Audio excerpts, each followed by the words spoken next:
Tahukah anda, statistik menunjukkan 29.2% atau 4.2 juta penduduk Malaysia mempunyai masalah kesihatan mental? Menurut tinjauan Kebangsaan Kesihatan dan Morbiditi, 1/3 daripada golongan dewasa dilaporkan mengalami masalah ini.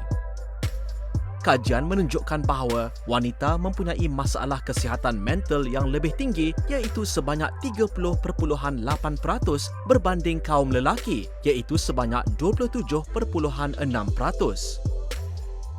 Polis Diraja Malaysia (PDRM) merekodkan 631 kes bunuh diri sepanjang tahun 2020 dan 468 kes dalam tempoh Januari hingga Mei 2021.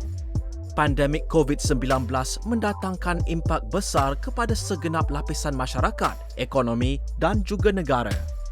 Ramai yang terkesan seperti kehilangan pekerjaan dan tiada sumber pendapatan sekaligus menyebabkan mereka tertekan menanggung bebanan hutang.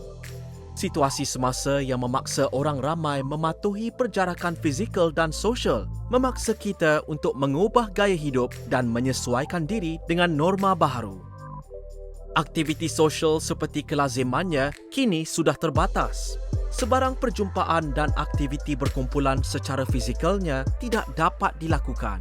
Norma baharu juga turut membataskan khidmat kaunseling yang biasanya dijalankan secara bersemuka.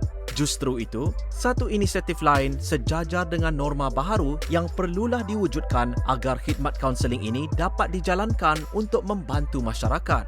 Menteri Besar Johor melalui pakej ransangan ekonomi PRE Ehsan Johor 3.0 di bawah sektor pembangunan modal insan telah memperuntukkan RM1 juta bagi perkhidmatan psikologi dan kaunseling untuk masyarakat negeri Johor. Melalui inisiatif ini, Mindex diwujudkan bagi membolehkan perkhidmatan ini dilaksanakan dengan lebih efisien untuk menjamin kesejahteraan psikologi rakyat negeri Johor. Program Mindex. 1. Menyediakan perkhidmatan kaunseling atas talian secara percuma. Beroperasi selama 7 hari seminggu dari jam 8 pagi hingga 10 malam menggunakan aplikasi Zoom. 2. Menganjurkan webinar kesihatan mental dan kaunseling secara percuma. Dilaksanakan secara berkala, secara live dan rakaman. Kupasan dan perkongsian menarik dari pakar-pakar. 3. Mewujudkan klinik kaunseling di 4 daerah. Daerah terlibat iaitu Johor Bahru, Segamat, Kluang dan Pontian. Beroperasi selama 7 hari seminggu dari jam 8 pagi hingga 10 malam.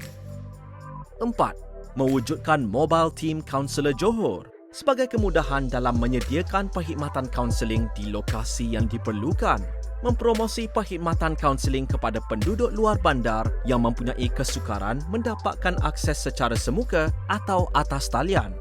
5.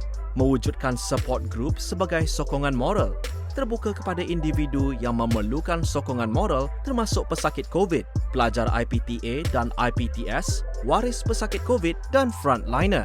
Dilaksanakan secara atas talian. 6. Menyediakan aplikasi perkhidmatan kaunseling dan ujian psikologi atas talian. Masyarakat negeri Johor boleh menganalisa tahap kesihatan mental dan membuat penilaian kendiri melalui ujian psikologi secara percuma. Dengan wujudnya program Mindex ini, khidmat psikologi dan kaunseling dilaksanakan dengan lebih berkesan dan membantu memberikan lebih banyak pendedahan kepada masyarakat mengenai kepentingan khidmat kaunseling kepada mereka serta membantu mendorong masyarakat untuk mendapatkan khidmat kaunseling. Sila layari www.mindex.my untuk maklumat lebih lanjut dan lokasi klinik kaunseling berhampiran anda.